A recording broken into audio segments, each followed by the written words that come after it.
The reader today. I see.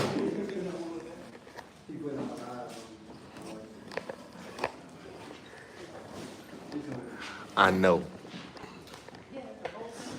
It's not too close to you, huh? Let me give you the mic right quick. Right quick.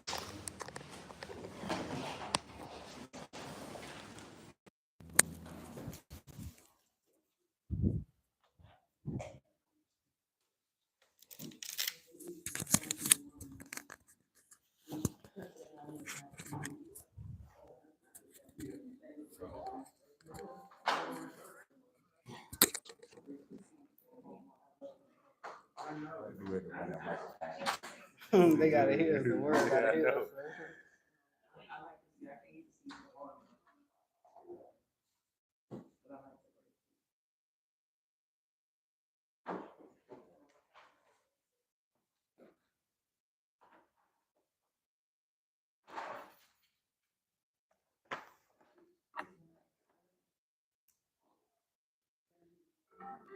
Sometimes I be cause earlier when I was outside praying, I had lost my train of thought in the middle of it. Wow. Yeah, Wow. I was got the same thing. I see the word on the back. I gotta give me another. What you mean words on the back? See, I probably could read yours. Mine, I don't see. I can see the dark, like the words on the back. How you do that? I know. Oh, that's how they made it. Yeah. I can't focus on this. I can see that too. In my mind, trying to figure out what's on the next page. Okay, I got you. I see you like real life page type stuff. Yeah, I got mine, you. light. Man, when I got it home, I'm like, man, you need some small words, boy. I like them small. Man.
After so long, I need security right in the door.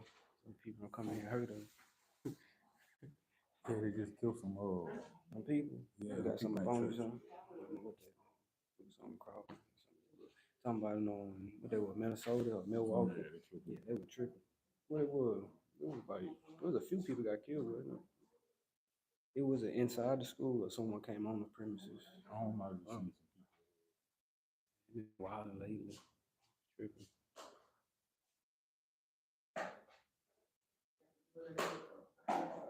I always be thinking, what coming people here to just rise up one day and just do some shit like that. Tripping.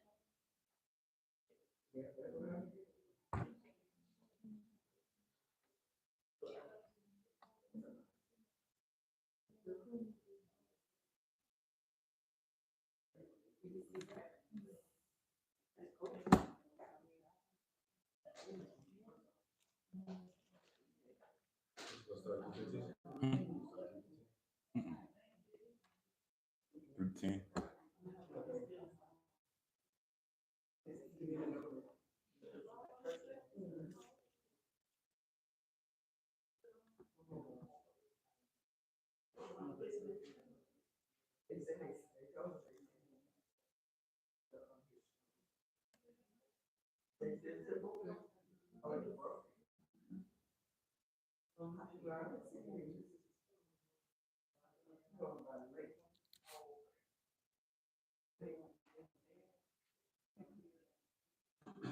As I noticed something in the Bible that you get with the Apocrypha in it, they don't have Messiah words in red. It only be the regular Bibles most of the time. Most times they'll have right here like What's the camera? Oh, it's not. I noticed most of like you get a regular one, you'll probably catch, but definitely no 1611 or anyone with the Apocrypha in it. It's not gonna have it words in red. I know they got one that say, these words in red and God words in red.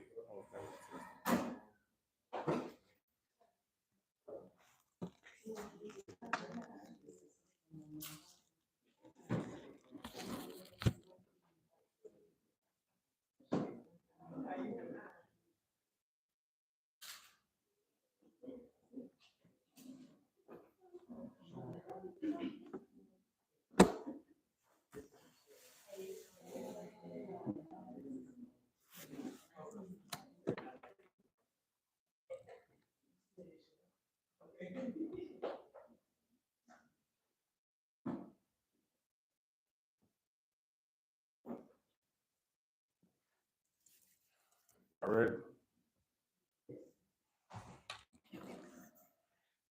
I got the wrong person over today. What we doing that way?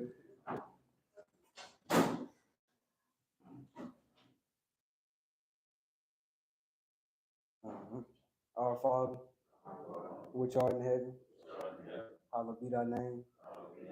Thy kingdom come, thy will be done on earth as it is in heaven. Give us this day our daily bread. Forgive us of our debts, as we give our debtors. Lead us not into temptation, but deliver us from evil. For thine is the kingdom, and the power, and the glory, forever and ever. Amen.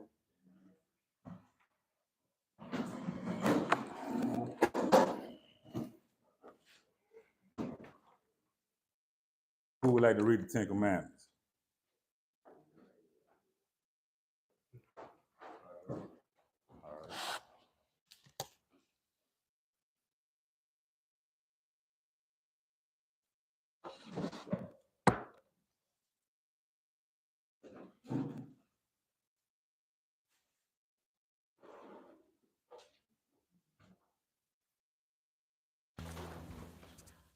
I'll read Exodus chapter 20, verses 1 through 17.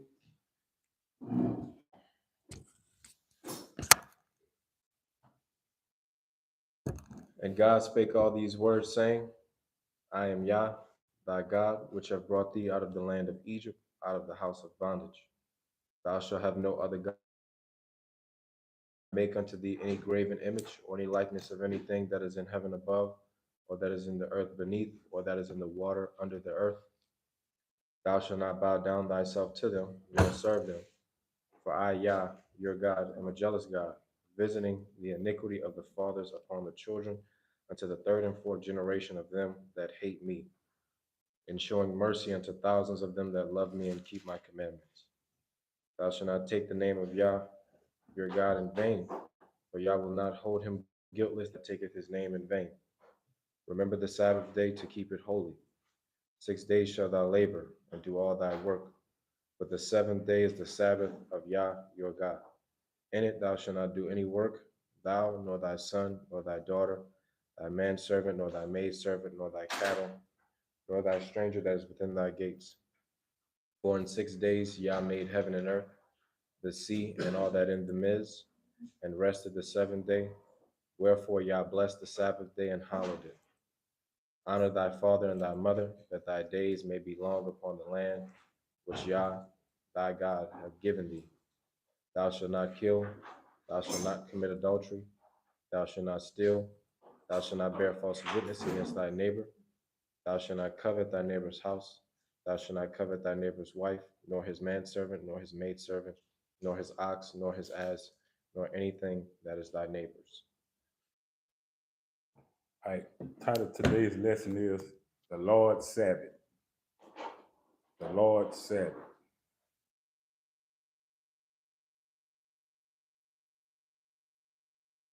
First spot we're going to go to is Exodus 20 and verse 11.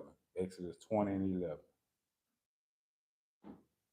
For in the 6 days the Father made heaven and earth, the sea, and all that in them is, and rested the seventh day.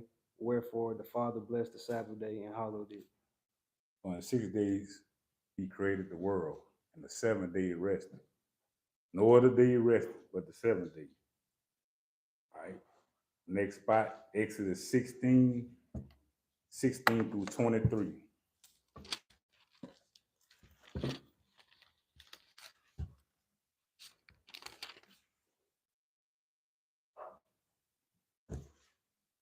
He did say 16:23. Mm-hmm. Everybody there? Exodus 16, verse 16. This is the thing which the Father hath commanded. Gather of it every man according to his eating, and omar for every man according to the number of your persons. Take ye every man for them which are in his tents. And the children of Israel did so, and gathered some more, some less. And when they did met it with an omer, he that gathered much had nothing over, and he that gathered little had no lack. They gathered every man according to his eating. And Moses said, let no man leave of it till the morning. Notwithstanding, they hearkened not unto Moses, but some of them left of it until the morning, and it bred worms and stank. And Moses was wroth with them. And they gathered every morning, every man according to his eating. And when the sun waxed hot, it melted. And it came to pass that on the 6th day they gathered twice as much bread, 2 omers for one man. And all the rulers of the congregation came and told Moses. And he said unto them, this is that which the Father has said, tomorrow is the rest of the holy Sabbath unto the Father. Bake that which you will bake today, and sift that ye will sift, and that which remaineth over lay up for you to be kept until the morning. He told them every day what to do each day. And on the 6th day, he told them gather twice as much and cook twice as much. And wherever remained to the next day, that what you eat. And he said, tomorrow is the rest of your Sabbath. Tomorrow is the rest of your Sabbath. He's saying this on the 6th day, right? 24 through 30. Okay. 24. And they laid it up till the morning, as Moses bade, and it did not stink, neither was there any worm therein. And Moses said, eat that today, for today is a Sabbath unto the Father. Today ye shall not find it in the field. 6 days ye shall gather it, but on the 7th day, which is the Sabbath, in it came to the pass that there went out some of the people on the seventh day for to gather, and they found none. And the Father said unto Moses, how long refuse ye to keep my commandments and my laws? See for that the Father hath given you the Sabbath, therefore he giveth you on the sixth day the bread of 2 days. Abide ye every man in his place, let no man go out of his place on the seventh day. So the people rested on the seventh day. Moses told the congregation, how long will you forever break the commandments? They still went out on the seventh day looking for it, and he told them on the sixth day, the day before, make twice as much. And they say, today is your Sabbath. Next spot, Genesis 1, 1 through 5.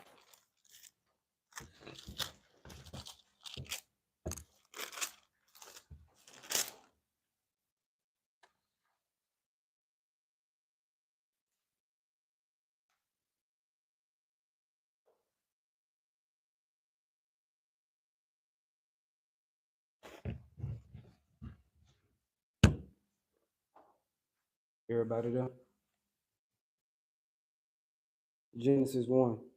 In the beginning, God created the heaven and the earth was without form and void, and darkness was upon the face of the deep. And the Spirit of God moved upon the face of the waters. And God said, let there be light, and there was light. And God saw the light, that it was good, and God divided the light from the darkness. And God called the light day, and the darkness he called night. And the evening and the morning were the first day. That's the first day, verse 7 through 8. And God made the firmament and divided the waters which were under the firmament from the waters which were above the firmament, and it was so. And God called the firmament heaven, and the evening and the morning was the second day. There's day 2, 13, 12 through 13. And the earth brought forth grass, and herb yielding seed after his kind, and the tree yielding fruit, whose seed was in itself after his kind. And God saw that it was good. And the evening and the morning were the third day. All right, that's day 3, 16 through 19. And God made two great lights, the greater light to rule the day, and the lesser light to rule the night. He made the stars also, and God set them in the firmament of the heaven to give light upon the earth, and to rule over the day and over the night, and to divide the light from the darkness. And God saw that it was good. And the evening and the morning were the fourth day. Day 4, 21 through 23. And God created great whales and every living creature that moved, which the waters brought forth abundantly after their kind, and every winged fowl after his kind. And God saw that it was good. And God blessed them, saying, be fruitful and multiply, and fill the waters and the seas, and let fowl multiply in the earth. And the evening and the morning were the fifth day. Day 5, 26 through 31. And God said, let us make man in our own image, after our likeness, and let them have dominion over the fish of the sea, and over the fowl of the air, and over the cattle, and over all the earth, and over every creeping thing that creepeth upon the earth. So God created man in his own image. In the image of God created he him. Male and female created he them. And God blessed them, and God said unto them, be fruitful and multiply, and replenish the earth, and subdue in it, and have dominion over the fish of the sea, and over the fowl of the air, and over every living thing that moveth upon the earth. And God said, behold, I have given you every herb bearing seed, which is upon the face of all the earth, and every tree, and that which is the fruit of a tree yielding seed. To you it shall be for meat, and to every beast of the earth, and to every fowl of the air, and to everything that creepeth upon the earth, wherein there is life, I have given every green herb for meat. And it was so. And God saw everything that he had made, and behold, it was very good. And the evening and the morning were the sixth day. Day 6. So right there, I done had a conversation with people that some say that the world could have been all. To me, that's impossible when I read the Bible. Better these spots right here. But now let's go to Genesis. Next chapter, Genesis 2, 1 through 3, verses 1 through 3. Genesis 2, verse 1. Thus the heavens and the earth were finished, and all the hosts of them. And on the seventh day, God ended his work which he had made, and he rested on the seventh day from all his work which he had made. And God blessed the seventh day and sanctified it, because that in it he had rested from all his work which God created and made. On the seventh day, we see God rested. He hallowed the Sabbath day, and he rested on it. He did no work. All right. Next spot. Exodus 31, 12 through 17.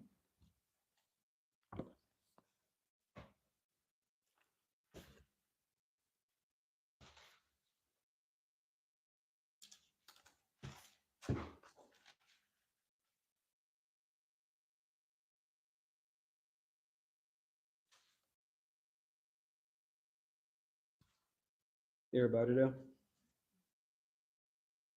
Exodus chapter 31, verse 12.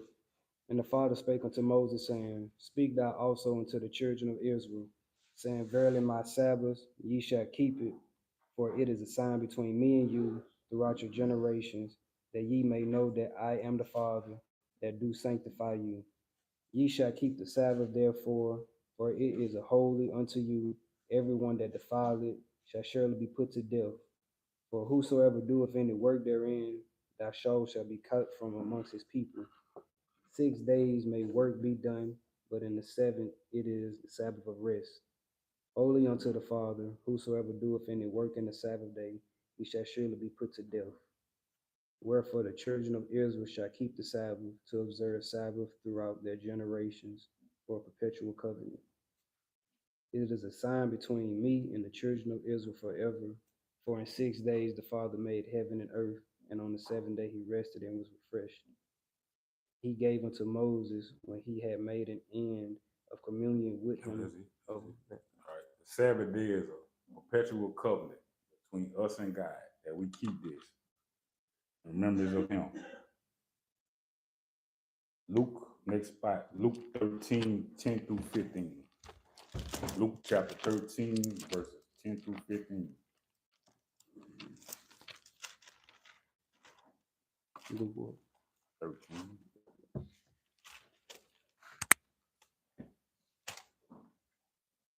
13. 10 through 15.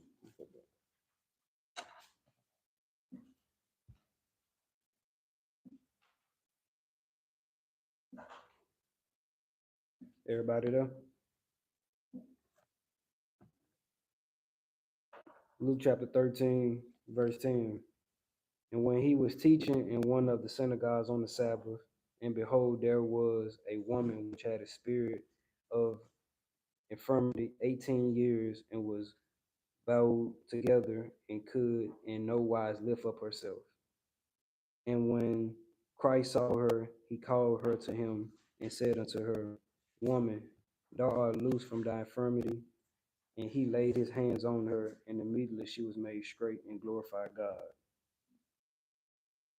And the ruler of the synagogue answered with indignation, because that Christ had healed on the Sabbath day, and said unto the people, There are 6 days in which men ought to work, in them therefore come and be healed, and not on the Sabbath day. The Father then answered him and said, Thou hypocrite, doeth not each one of you on the Sabbath loose his ox or his ass from the stall, and lead him away to watering? And ought not this woman, being a daughter of Abraham, whom Satan had bound, lo, these 18 years be loose from this bond on the Sabbath day?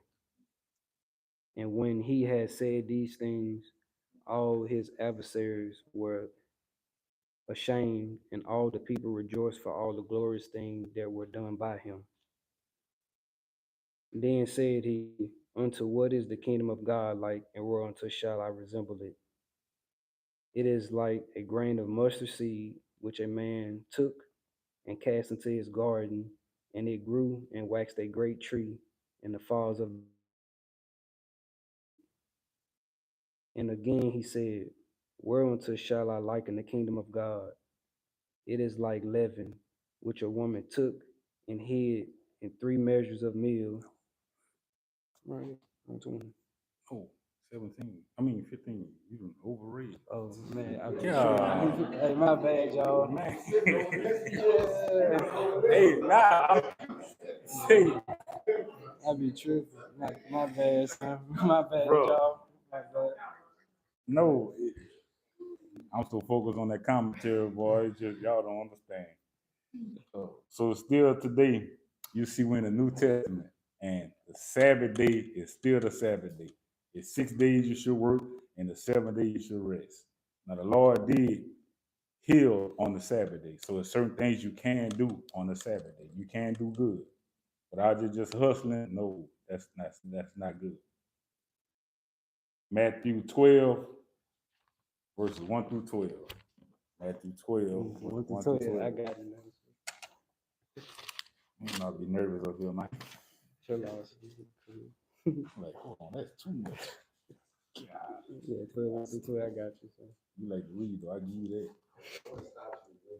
Yeah.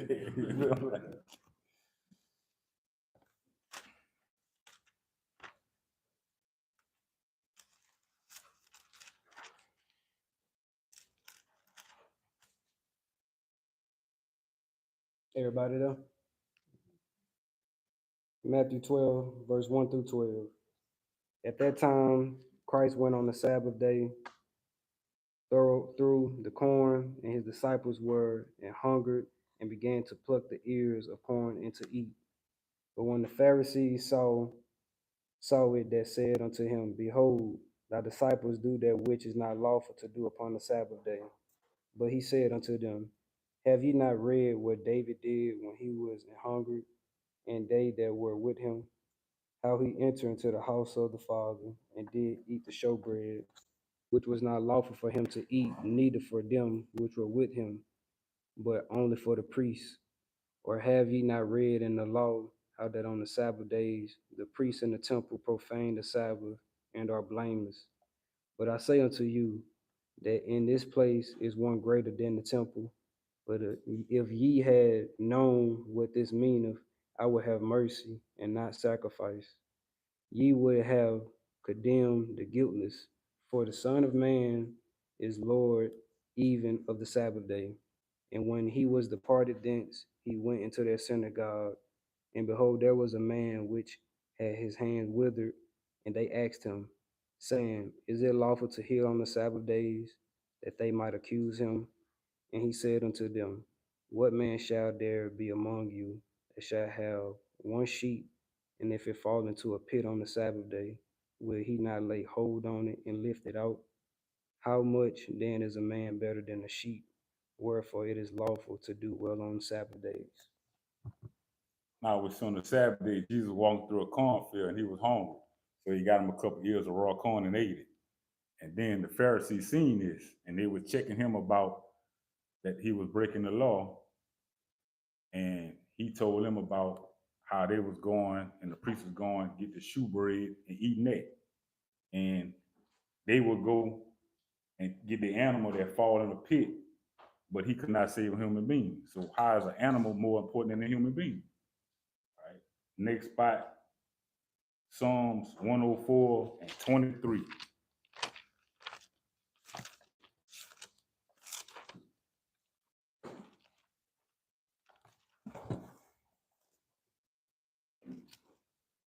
I don't know the Roman numbers. I don't know the Roman numbers. I'm finna read from my own phone.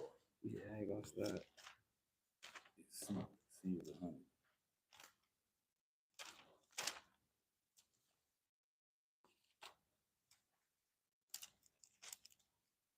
You said Psalms what? 104 and 23.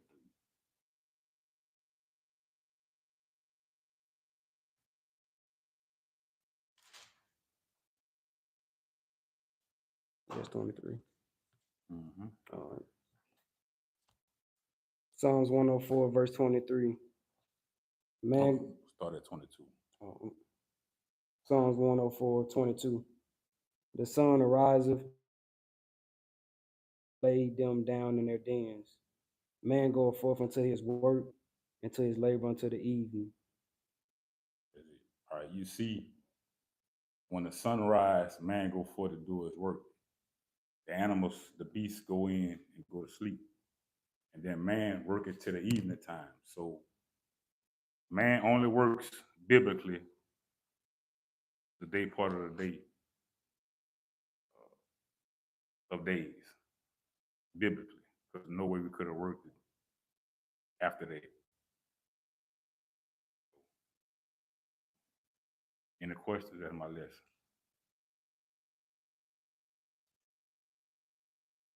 Come on. Uh, in Matthew 12, when it says, when it says Christ is the Lord of the Sabbath, that is verse 8. So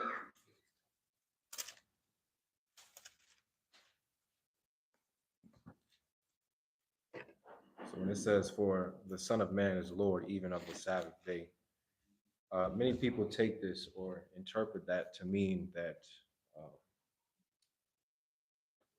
people who follow Christ do not have to keep the Sabbath day like we're reading, because Christ himself is the Sabbath. And if he's the Sabbath and we rest in him, then we don't have to rest the literal way like it says in Exodus 20. How do you respond to a person who is of that belief based off of this verse right here?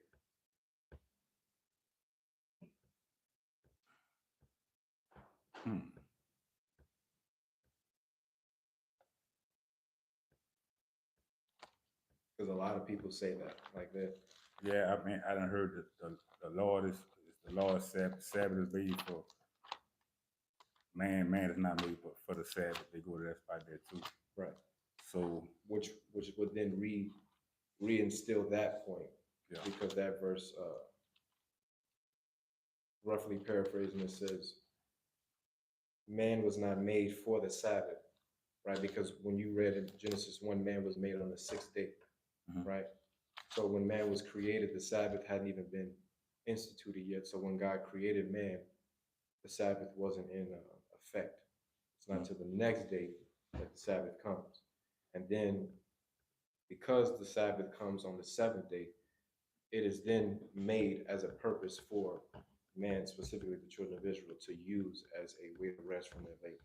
So that would then reinstill the point that, okay, well, now that Christ has come on the scene, etc., uh, you don't have to keep the Sabbath anymore, and that Christ is the Sabbath. So how would you respond to a person? what I would say was, with the verses we went to before that, when it says perpetual covenant, and that means all your generations forever. I mean, I could add good, but forever is a long time, so I couldn't give you that number. Right. So if you say a perpetual covenant means forever, so that's what I tell them. Now, usually people who know a little bit more about the Bible, they will respond to that by saying the old covenant is going to be done away with, and that Christ does away with the old covenant to institute a newer covenant, right? So that's one of the reasons why a lot of people don't even adhere to the Old Testament, because you have this understanding nowadays that the old covenant is done away with. We don't have to do the things that are there anymore, and that Christ now instituting the new covenant. There's new things or new commandments that are what people would deem to be more lenient than under the old law. One of which being that you don't have to keep the Sabbath day anymore, and that Christ is your Sabbath. So how would you respond then? Even though it says perpetual. What is John 7? Is it John 7? Oh, what you trying to? What the is one where it says, "I give you no new commandments, but the same old commandment." That's 1 John 2. 1 John 2.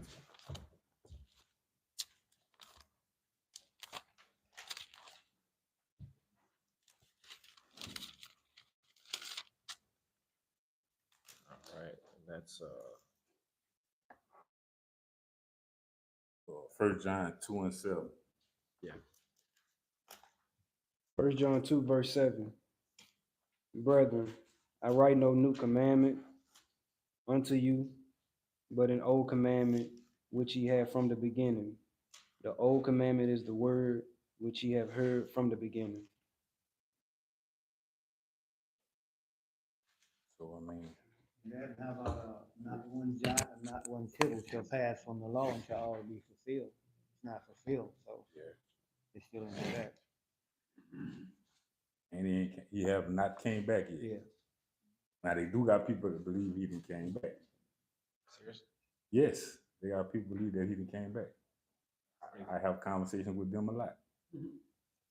And I tell them go stick their hand at the zoo, stick their hand, bare hand in the hay in the cage and see which one they pull back.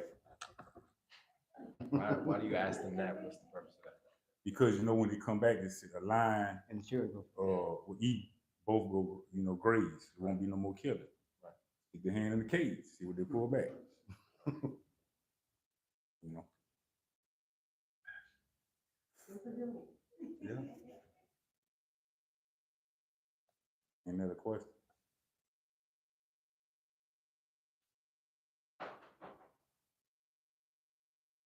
What you say, sis, now? Oh, I thought you had raised your hand. All right.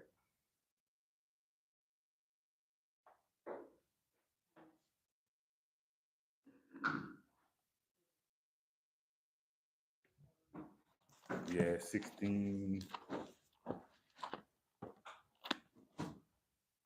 It was 16 through 30.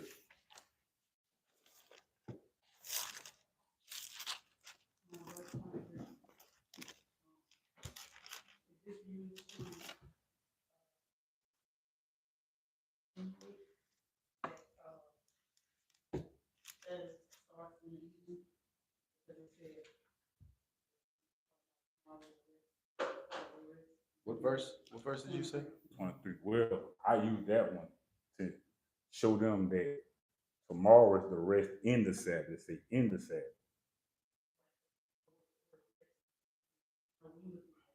Yeah.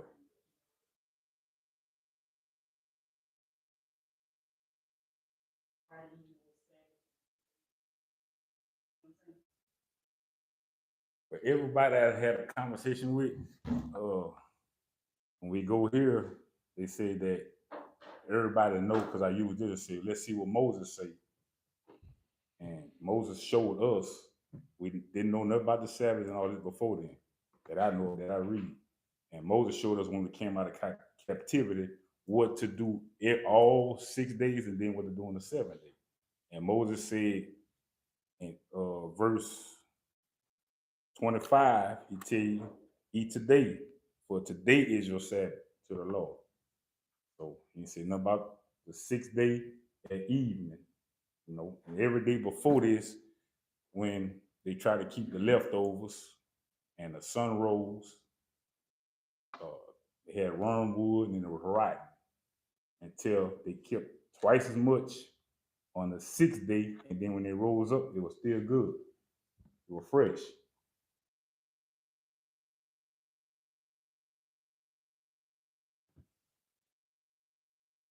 If I could respond to that, You can, my brother. the word here for rest is Sabbath time. Okay. There's two words for Sabbath in the Bible. That is in Hebrew. And there's your word Sabbath, which is when you see the word Sabbath in the Bible, that's the word Sabbath. And then you have Sabbath time. This is a derivative of the Roman way of saying Sabbath, but it just means rest. This is why you see it being translated as rest here. The words are like synonymous in a sense because Sabbath has a resting component.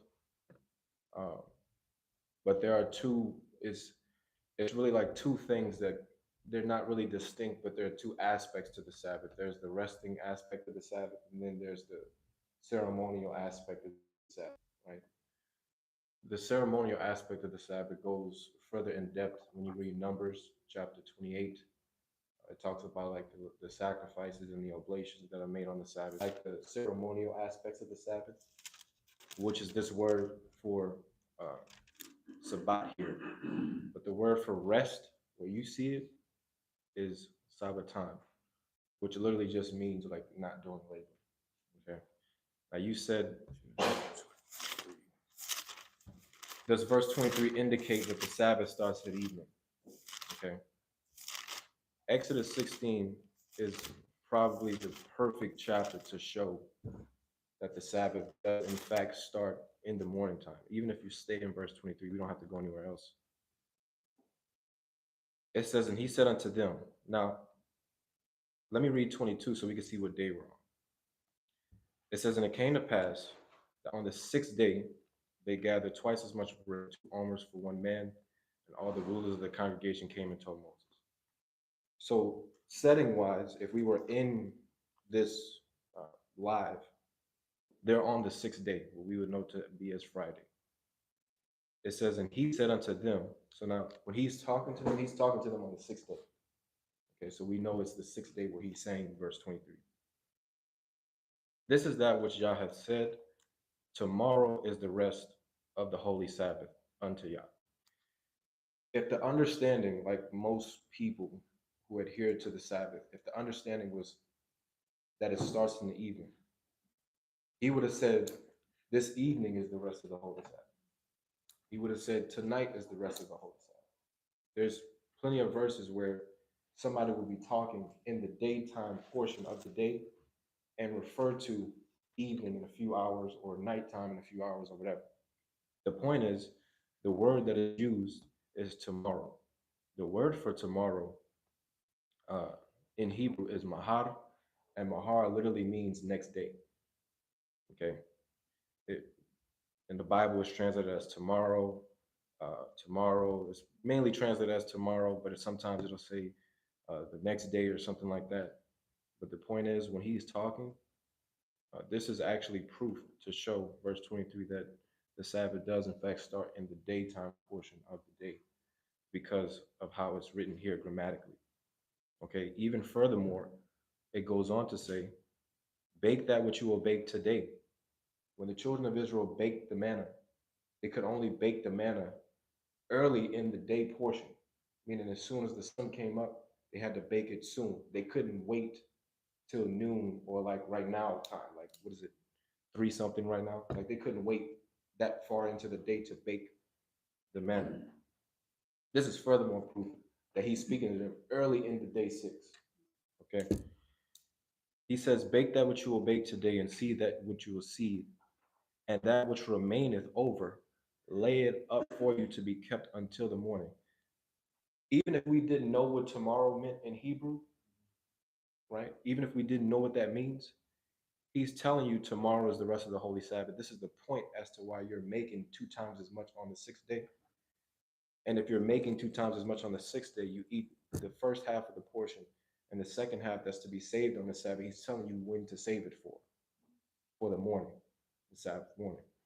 Which again, this is actually proof, okay, to the counterclaim of the Sabbath starting on Friday evening. And to add to that, Genesis 2:1-3, to break down the word rest.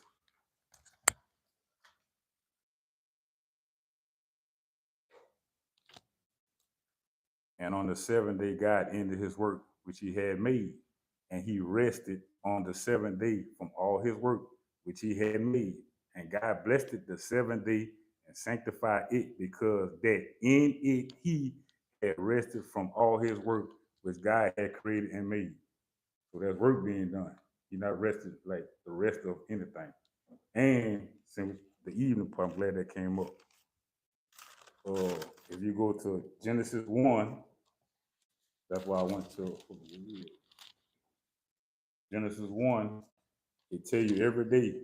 And when that day ended, it said in the evening, in the morning, for the first day. And then we go all the way down to Genesis 31. And the evening and the morning were the sixth day. Yeah, Genesis chapter 1. Yeah, it's 31 is the one. Yeah, I mean, yeah, verse 31 in chapter 1. It go to, the first day it talked about was verse 5, it tell you the first day, and the evening and the morning was the first day. And then you go to the rest of them, it tell you each day. And then you skip over to Genesis 31, and it tell you about the sixth day. But then when you go to chapter 2, you don't see anything nowhere in the Bible, apocryphal, no book that says, and and the evening and the morning was the seventh day. Nowhere and no book shows that. So therefore, it let you know in the rest of the spots that when the morning came, he said, "Today is the Sabbath." Nowhere you could find in the evening, Sabbath uh, night, nowhere in the Bible. Now it does have two spots that say start your Sabbath in the evening. A lot of people take um the two feast days. Passover, you start in the evening, and Day of Atonement from evening to evening. You should celebrate your Sabbath. So, but then the Passover, you do the evening, you start it, and then at night, and then the next morning, it tell you get rid of everything from the night before, and that's the day of the first day of unleavened bread. And then you go on.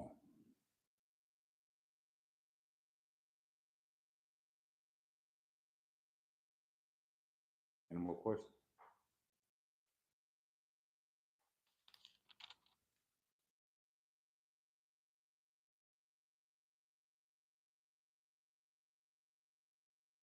Oh, I do have another question. Damn, what was I about to say?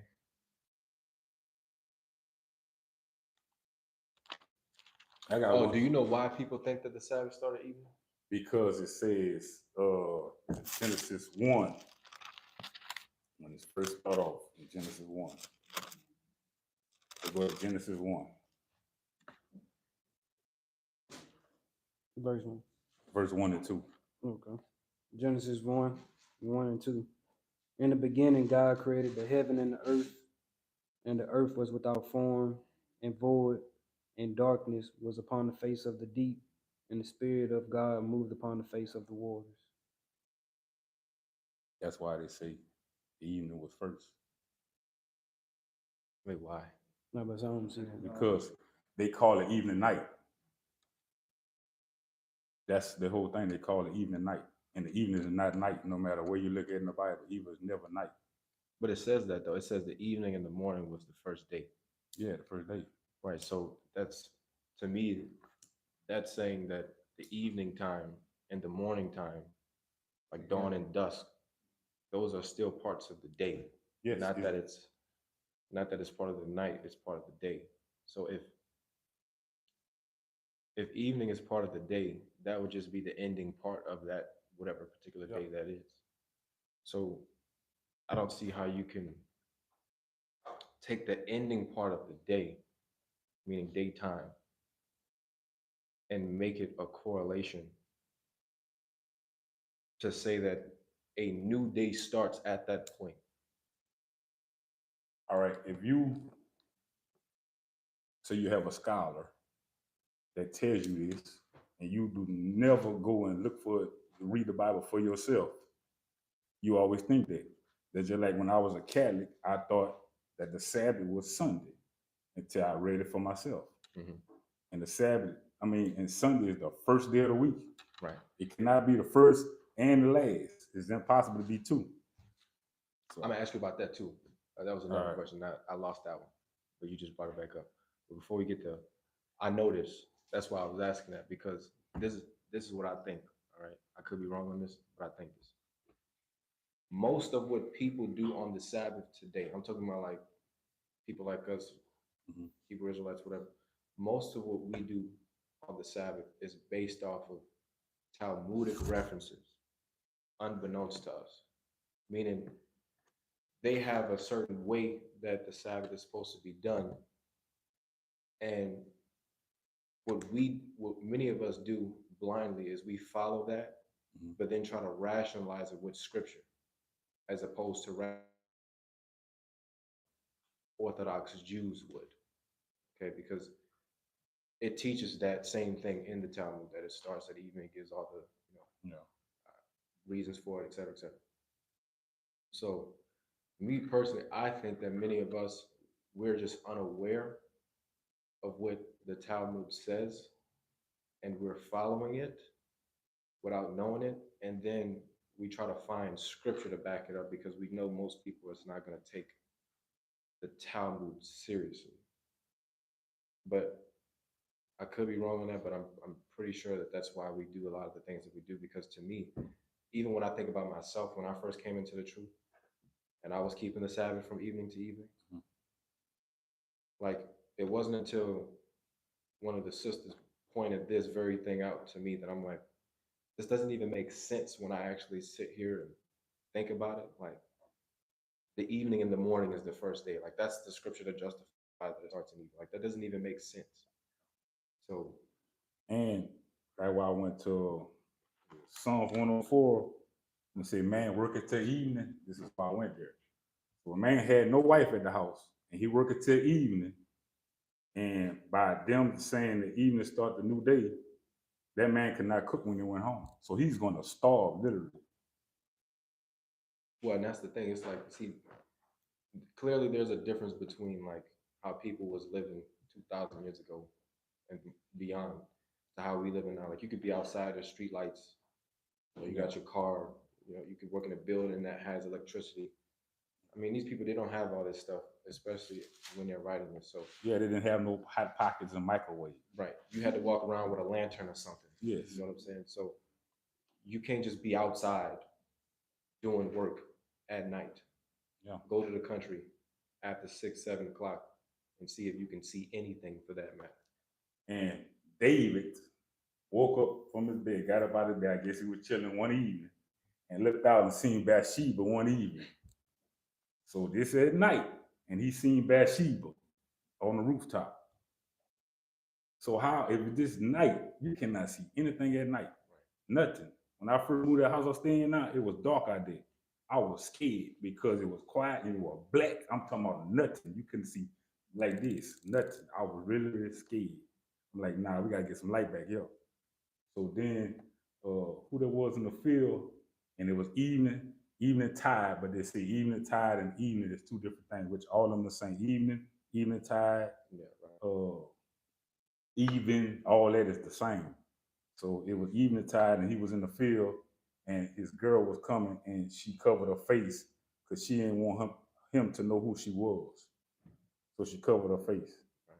And at night, I mean, you wouldn't have to cover your face. And how you in the field, you can see somebody coming there for if it was at night. So just telling you that evening, there's still a portion of light. It's just probably Yes, not as you much got as light. noon Yes. or something, but it's still light to where you can see. I mean, we can see this every day. Like it's not even a question. But I guess that'll segue into the next one. People do say that Sunday now is the Sabbath. Yeah. From Constantine changed it from the Lord. Well, they don't know. Most people don't know all that. I know. Yeah, most people don't know all that, which is again, right?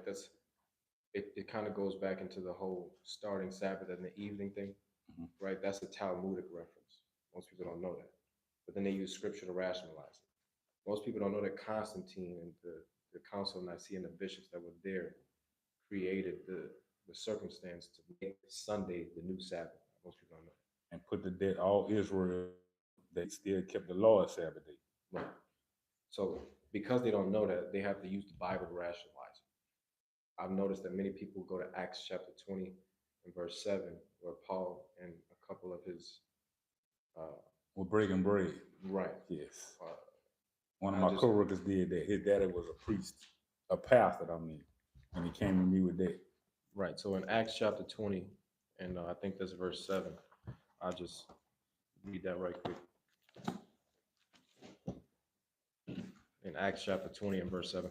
And while we're going there, it's just like, even if Sunday was the Sabbath, right? Supposedly, allegedly. Many people still don't keep Sunday as a Sabbath. They still work. They still doing stuff. They still, it's not like they're resting. As a matter of fact, many people take Sunday as a day to do But even if people actually believe that Sunday was the Sabbath and that it was a day of rest, they're still not actually keeping it like how the Sabbath is supposed to be instituted on the seventh day. But nonetheless, in Acts chapter 20, it says in verse 7, and upon the first day of the week, when the disciples came together to break bread, Paul preached unto them, ready to depart on the morrow, and continued his speech until midnight. So now people look at this and say, it was the first day of the week, the apostles came together to break bread. Paul was preaching to them, right? And, huh? Yeah, surely, all right. Surely this is the day that we're supposed to come and worship in XYZ, right? So how do you respond to something like this? Paul broke bread, had a conversation every time he met somebody. Right. That's what I told him, and he never came back to me again. So this is what I would say, right? Because usually, okay, if you say something like that, I'm thinking about the mind of a person who already don't want to believe you is gonna think. There's there's like what can you show me in the Bible that would change that person's mind? Because to me, a verse like Acts chapter 13, where in Acts chapter 13 and verse 14 and 15, all right, I'll start at 13. Because Paul, like it said, Paul came to break bread, right? Mhm. But what was Paul already doing? What was Paul doing all throughout the book of Acts? It says here in Acts chapter 13, starting at verse 13. And when Paul and his company loosed from Paphos, they came to Perga in Pamphylia, and John departed from them, from them returned to Jerusalem. And when they departed from Perga, they came to Antioch in Pisidia and went into the synagogue on the Sabbath day and sat down. So we see here that Paul and his company, okay, Paul and his company, they going in on the synagogue, being a church building, right, a place of worship. They went on the Sabbath day and sat down, right? It says in verse 15, and after the reading of the law and the prophets, so even after Christ has died, buried, and resurrected, we see that the disciples are still meeting in the synagogues on Sabbath days, and they're reading the same laws, a couple of which we just read today about the Sabbath. Okay. It says, and after the reading of the law and the prophets, the rulers of the synagogue sent unto them, saying, ye men and brethren, if you have any word of exhortation for the people, say on. Exhortation is just a fancy word for sermon. That's what pastors do when they get up on the pulpit, right? They give exhortations, they give speeches, monologues that are designed to uplift the people, right? Exhort them to keep going or do whatever. When you jump down to in the same chapter, I think that's verse 40 to 44. Oh, excuse me, 42. Okay, 42. So it says, and when the Jews were going out of the synagogue, meaning this is still on the Sabbath day, right? So this is after the Sabbath service has been finished, concluded. It says, when the Jews were going out of the synagogue, the Gentiles besought that these words might be preached to them the next Sabbath. So they're asking after service is over, can you come again the next Sabbath and preach this same message? Furthermore, just to give one more, in Acts chapter 18, okay, in Acts chapter 18, because this is all leading up to Acts chapter 20, right? People go to Acts chapter 20, they're like, oh, well, look, Paul preached on the first day of the week. That must be the day that the Sabbath is supposed to be on. Like, we can do this all day. We can go to Luke chapter 4, where Christ was preaching on the Sabbath. We can go to Mark chapter 6, where Christ was again preaching on the Sabbath. Christ was preaching on the Sabbath in the book of Luke that you went to. I think that was chapter 6. Like, we could do this all day. In Acts It says in verse 1, and after these things, Paul departed from Athens and came to Corinth, and found a certain Jew named Aquila, born in Pontus, lately come from Italy, with his wife Priscilla, because that Claudius had commanded all Jews depart from Rome, and came unto them. And because he was of the same craft, he abode with them and wrought, for by their occupation they were tent makers. And he reasoned in the synagogue every Sabbath. This is talking about Paul. He reasoned in the synagogue every Sabbath and persuaded the Jews and the Greeks. This just letting us know that for somebody to use Acts chapter 20 and verse 7 to suggest that the Sabbath day is no longer on the seventh day, and it's actually on the first day, clearly doesn't know the book of Acts, all right, and doesn't know a lot of the stuff that we just finished reading. And it's kind of a blasphemous claim to say that in one spot we can find the disciples breaking bread, not going to the synagogue, not coming for service or whatever. They just breaking bread because that's when Paul was there because he was about to leave the next day. To suggest that they're coming together and that alone gives us the foundation of now having Sabbath on Sunday, quote unquote, instead of the seventh day, in spite of all the verses that we can read that talks about the disciples keeping the Sabbath, Christ keeping the Sabbath, the prophets keeping the Sabbath, is kind of a blasphemous claim, honestly. But that's why I wanted to ask it, because a lot of people say that, man. Like they go to Acts chapter 20. I mean, there's only one time I ever had that conversation, and his dad was a priest. I mean, a pastor. But everybody else really like follow their pastor or priest like a sheep.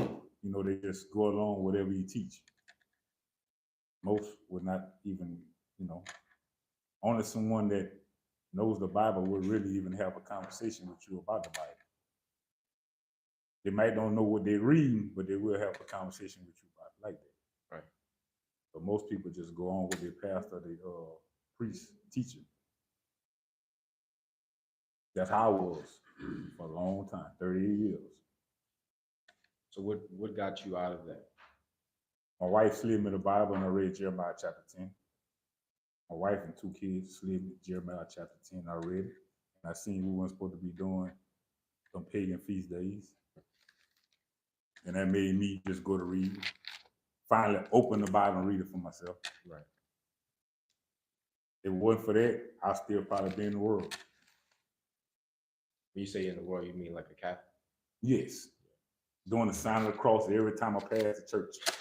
And in my hometown, they got a church on every corner. So my right hand stays strong. You know, just, you know. You gotta drive with one hand. Yeah. Man. You gotta drive with one hand. I know. Nah, I ain't gonna tell you. Make it like you miss one, huh? I mean, I remember. Oh man, bro. Boy, we're really stupid when we don't know. We really be doing stupid stuff when we don't know. Yes. I mean, I literally remember I was about 19. That's when I was still smoking herbals. I remember I was passing and past the church and driving a blunt. You know, doing the sign of the cross. It picked it back up. Yes. You know what I'm saying? So, I mean, every corner you blocking, every corner got a church, so you got to do it no matter what was going on. My mind was just, that was right. I thought that was how I was supposed to be following God. So, Isn't it amazing how many people think they following God by doing stuff that's not even in the Bible? Mm. Like when you really sit back and think about that for a second, that's amazing. yes. I mean, just to be able to count from one to seven, she said. Yeah. You know, Like The my little council brother, wonders- he always tell me, we're having a party Sunday. Your God will let you come. I'm like, so, we're gonna work on mama house. You can ask your God if you can come. You know, stuff like that. I'm like, long as it ain't Saturday, I'm coming. So, you know.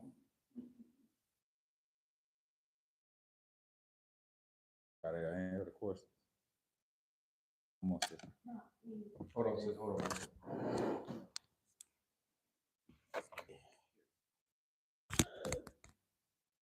We all did some crazy stuff before, Is you know. the Sabbath a feast day, and where can I find it? Is the Sabbath a feast day? Yes.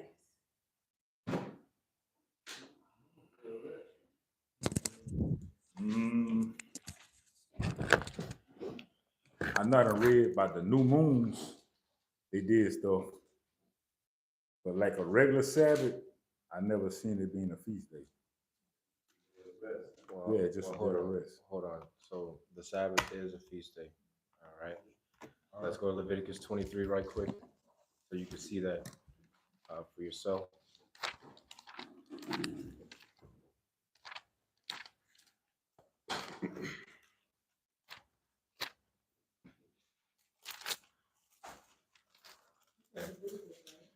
Yes, 23.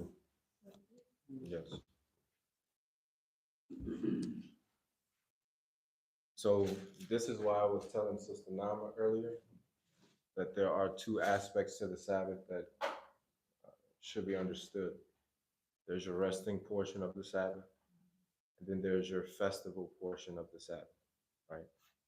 So Leviticus 23 is talking about the festival portion of the Sabbath. But Exodus 20, Exodus 31, Exodus 16, that's talking about the resting portion of the Sabbath. In Leviticus 23, it says here, and Yah spake unto Moses, saying, Speak unto the children of Israel, and say unto them concerning the feast of Yah, which you I just started at one. I'll start over. Yeah, I'll start over. In Leviticus 23 and 1, it says, And Yah spake unto Moses, saying, Speak unto the children of Israel, and say unto them concerning the feast of Yah, right? Concerning the feast of Yah, which you shall proclaim to be holy convocations, meaning set apart gatherings, right? Even these are my feasts. Even these are my feasts. He's about to list them. 6 days shall work be done, but the seventh day is the Sabbath of rest. So that's the resting portion. And holy convocation. So it's not just a day of rest, because technically, if you just rested, you could stay home. Okay? But the festival portion of the Sabbath is the coming together part, right? That's why they call it a holy convocation. Okay? It says, You shall do no work therein. It is the Sabbath of Yah in all your dwellings, right? Now, just to further prove this, if you go to Numbers chapter 28, Numbers chapter 28 gives you all of your festival days, okay? Or every time you give an oblation to God. 28, okay? Numbers 28, it gives you all of the oblations that God commanded to be sacrificed to him. Yes, Numbers chapter 28. So just to set this up again, Numbers 28, God gives you every oblation that was required, right? Before the temple was destroyed, before the priesthood was dismantled, before the altar was destroyed, all that. Before all that was destroyed, you had to give an oblation to the Most High, okay? And you had to give these oblations during his feast, right? That's part of keeping the feast. It says in verse 1, and Yah spake unto Moses, saying, Command the children of Israel, right? So this is a commandment. Command the children of Israel, and say unto them, My offering and my bread for my sacrifices. So this is God's offering. It's his bread. These are his sacrifices, made by fire for a sweet savor unto me. You or shall you observe to offer unto me in their due season. Okay, so there's a season, meaning a time appointed, that you're supposed to give these offerings. If you skip down to verse 9. yes, verse 9. Sabbath day, right? Today, 2 lambs of the first year without spot. So that means every Sabbath, 2 lambs had to be offered by the priest, at least two, without spot, 2/10 deals of fine or flour for a meat offering mingled with oil and the drink offering thereof. Okay. Verse 10 says, "This is the burnt offering of every Sabbath, beside the continual burnt offering and his drink offering." So this is the festival portion of the Sabbath. That's why I was mentioning the system now that there are two aspects to the Sabbath. There's your rest portion, there's your festival portion. Okay, but it is technically considered a feast day according to Leviticus 23. I always forget the priests do stuff on the Sabbath. Oh, no doubt, no doubt, Yeah, no doubt. we forget about that.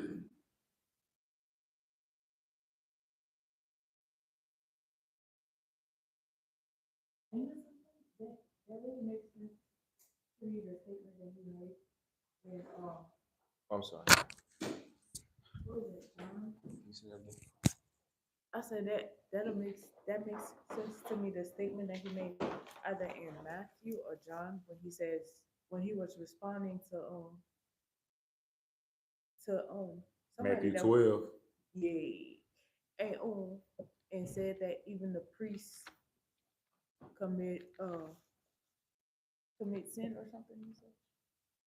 Not David went to there. David went there. He was hungry at the shewbread. yeah. Oh yeah. Let me see. Let me see. Matthew 12 and 12 verse and 3.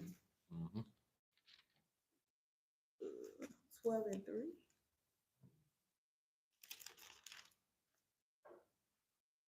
Yeah, when he said, David, and even the priest. Where is that? Yeah, there you go. Let me go, I'll go to this.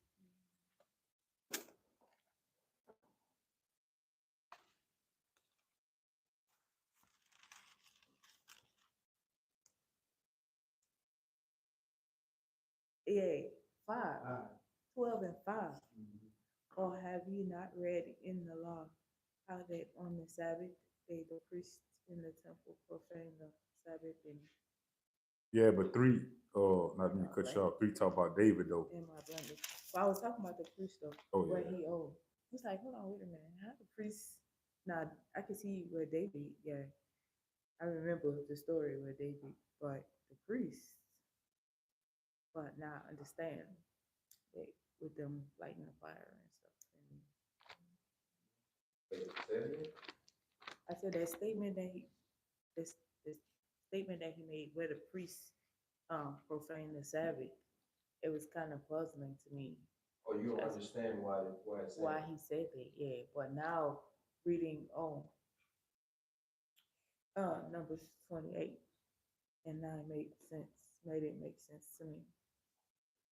Because they be first of all they lighting the fire and they doing sacrifices. Right. So that's the point. Like when David ate the shewbread, you see how it says, or Christ said that was not lawful for him to do. Well, let me ask first. When it says David ate the shewbread, right? Why is that even wrong for him to do? Do we even know what the situation was? To me, well, I think when I read it, because he had ate hot bread that was cooked that day or something. Well, right, it was hot bread for sure. Because yeah, go ahead. Nobody's supposed to eat that bread because it's set apart, right? For the old priest. Yes, right. Yeah. That's the point. So if you just to prove that though, all right, because you really got to understand what Christ is saying. He's speaking from a standpoint of knowing what the commandments say. So if you really want to understand fully what Christ is saying, you have to understand what he's talking about. In Leviticus 24, it tells you what the shewbread is for. Okay, and Brother Will, if you could read Leviticus chapter 24 and verse 1 through 7. No, 1 through 8. Okay. 1 through 9. Sorry. Mhm. All right, that's it. That's 1 through 9. I got you. Leviticus chapter 24, starting at verse 1. And the Father spake unto Moses, saying, Command the children of Israel that they bring unto thee pure oil, pure oil, olive, beaten for the light, to cause the lamps to burn continually. Without the veil of the testimony in the tabernacle of the congregation shall Aaron order it from the evening until the morning, before the Father continually. And it shall be a statute for every in your generations. He shall order the lamps upon the pure candlestick before the Father continually. And thou shalt take fine flour and bake 12 cakes thereof. 2 tenths deals shall be in one cake. And thou shalt set them in 2 rows, 6 on the row upon the pure table before the Father. And thou shalt put pure frankincense upon each row, that it may be on the bread for a memorial, even an offering made by fire unto the Father. Hold on. So you see how it said in verse 6 or at verse 5, it said, take fine flour and bake. But remember what we read in Exodus 16, right? In Exodus 16, as we were preparing for the Sabbath, he said to do what? Bake that which you will bake Twice as today, much. okay? Twice as much, and save what you have left for the Sabbath. Why is he saying that? Because you're not supposed to bake or cook on the Sabbath. You're not supposed to bake. So they had to bake it on the 6th day, lay it up for the 7th day. But we see here in verse 5 in Leviticus 24, he tells them, take fine flour and bake 12 cakes. Tells you the recipe, and he says set them in 2 rows, 6 on one row, 6 on another row. All right. Finish to verse 9, from 7 to 9. Every Sabbath he shall set it in order before the Father continually. Oh, verse 7, verse 7. And thou shalt put pure frankincense upon each row, that it may be on the bread for a memorial, even an offering made by fire unto the Father. Every Sabbath he shall set it in order before the Father continually, being taken from the children of Israel by an everlasting covenant. And it shall be Aaron's and his sons, and they shall eat it in the holy place, for it is most holy unto him of the offerings of the Father made by fire, by a perpetual statute. So now we see just like the Sabbath is a perpetual statute, the baking of the shewbread is a perpetual statute. The baking of the shewbread is a perpetual statute. When you read that Christ said that, have you not read in the law that the priests enter into the temple, all right, and profane the Sabbath? This is what he's talking about. When he's saying profane, the regular people can't do this. Okay, the regular people can't bake cakes on the Sabbath. But the priests are commanded to bake cakes every Sabbath. In verse 8, it said, every Sabbath he shall set it in order before the Most High. And in verse 9, this is where the part where David comes in at. It says, and it shall be Aaron's and his sons. Aaron and his sons were the only people who could be priests. They're the only people who could be priests. So only priests can eat what this is. This is called shewbread. Only the priests could eat these. And they shall eat it in the holy place. The holy place is the part of the temple where the mercy seat and the cherubims and the Ark of the Covenant was. So not only are they eating shewbread, but they have to eat the shewbread in the holy place of the tabernacle of the congregation where the Most High rested. Okay. Now, you might be asking yourself, how is it that David,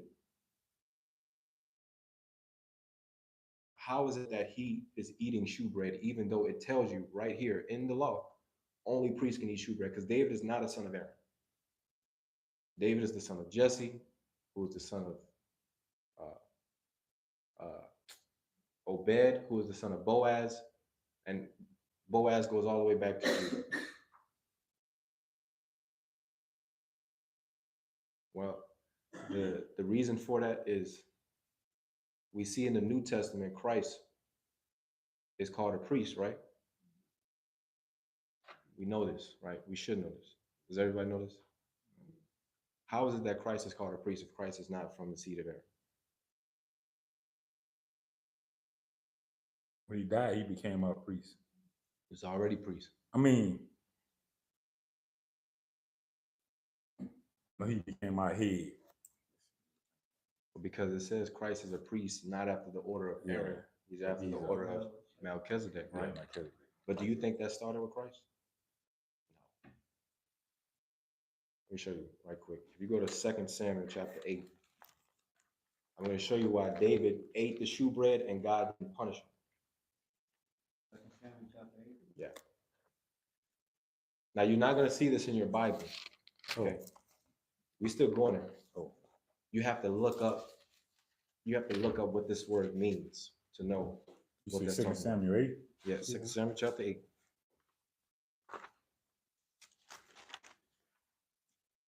All right. 2 Samuel chapter 8. All right, it says here, and again, the reason why we're going here is because I'm showing you that many times we think that concepts appear in the New Testament and that they didn't happen in the Old Testament. When the New Testament is just a reflection of what the Old Testament has already said, there's just many people don't realize that that's in there. In 2 Samuel chapter 8 and verse 18, it says this.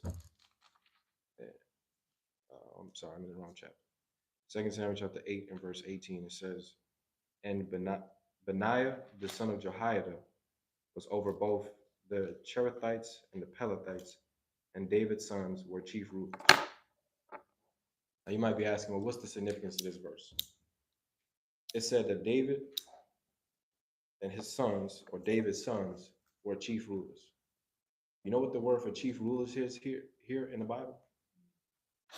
It's the same word that Aaron and his sons are called all throughout the Bible. When you see the word priest, the word there is Cohen, Kohanim. David and his sons, they're being called here Kohanim, meaning David's sons were called priests. Why were they called priests? Because David was a priest himself after the order of Melchizedek. This is why, see, I had this question before, right? David wore the ephod, which is another thing that only priests could wear. Only priests were allowed to wear ephods, which was the 12 stones around the chain of the neck of the priest. David wore an ephod. I'm sitting here reading in Samuel, why is David wearing an ephod? I thought only a priest could wear that. Why is David eating shewbread? I thought only a priest could do that. When you read in the Bible that Christ is a priest after the order of Melchizedek, who is Christ a descendant of? He's a descendant of David. So the point here is, again, that when you see in Matthew chapter 12, where David is eating shewbread, or where he's reckoning David eating shewbread, and you see the priests profane the Sabbath because they're baking, he's saying that because of the things that we can revert back to in the Old Testament when it comes to the law and when it comes to how the Most High dealt with David himself.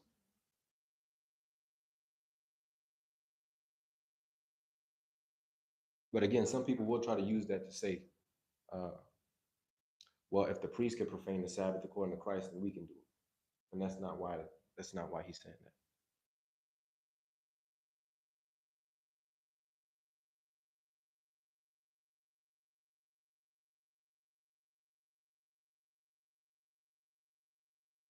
Anything else? Oh, let's close out.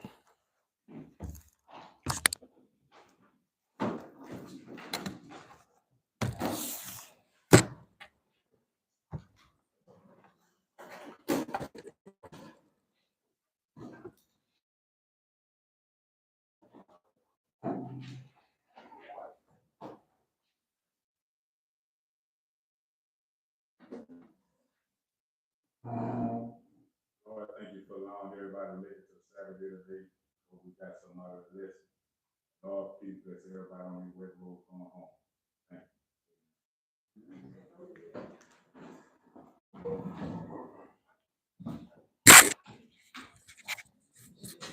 Thank you, sir. Appreciate it.